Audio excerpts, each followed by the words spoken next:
I mean, I can't speak for all insurance brokers, but as far as my relationship with HR people, I pretty much look at HR people as they manage the greatest asset and liability of the company, which is the people. I think we give a lot of praise to the CFO, who manages all the money that comes in and out. The chief technology officer, they manage all the information that comes in and out of the company, right? The CEO manages the vision and the shareholders and all the different other pieces of the business that, like they got to. Sales might handle all the customers, right?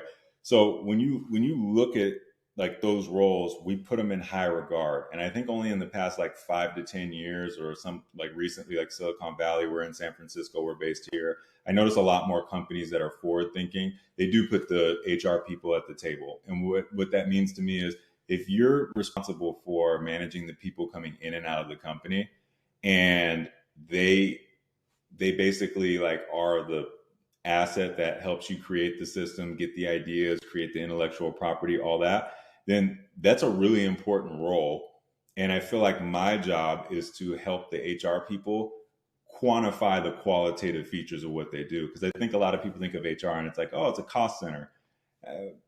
No, actually, it's like where all the money can be made if your business is based off of the people that you have in it, right? Otherwise, why would you hire folks? So with HR people, my relationship usually is, how do I help them edify the problem that they feel? And not all of them are feel comfortable going to the C-level and saying, hey, these are the things that we need in order to operate. My job is to figure out, how do I quantify that when I'm doing my audits, right?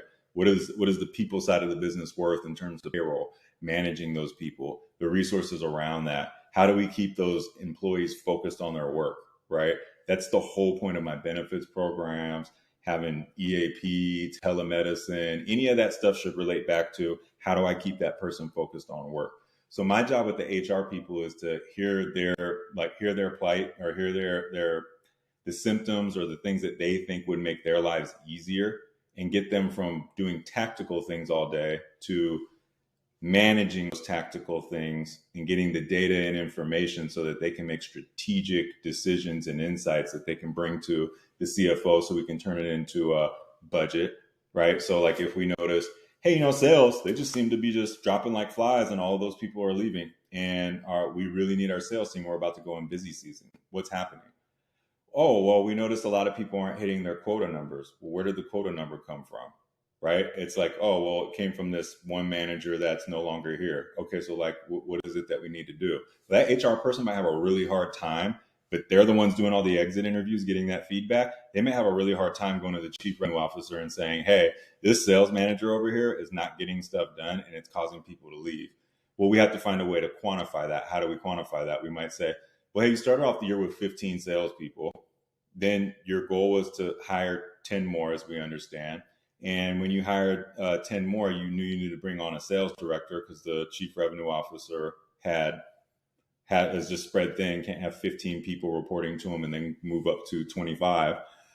So then they hire this director of sales or whatever it may be. They come in, they change up the comp plan, or they change something up, and now the employees are leaving because they're frustrated, right? So when something like that happens, that's when it's like, well, how do we identify that symptom? Why are we doing it this way? Maybe that director is here still and we can correct it. Maybe they're not.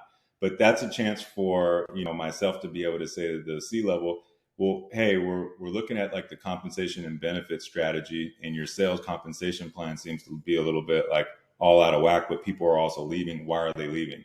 Is it better benefits? Is it the pay? What is it? And then those conversations around the pay structure and all that can lead to a broader conversation of, well, what behaviors are we really managing towards with this comp plan?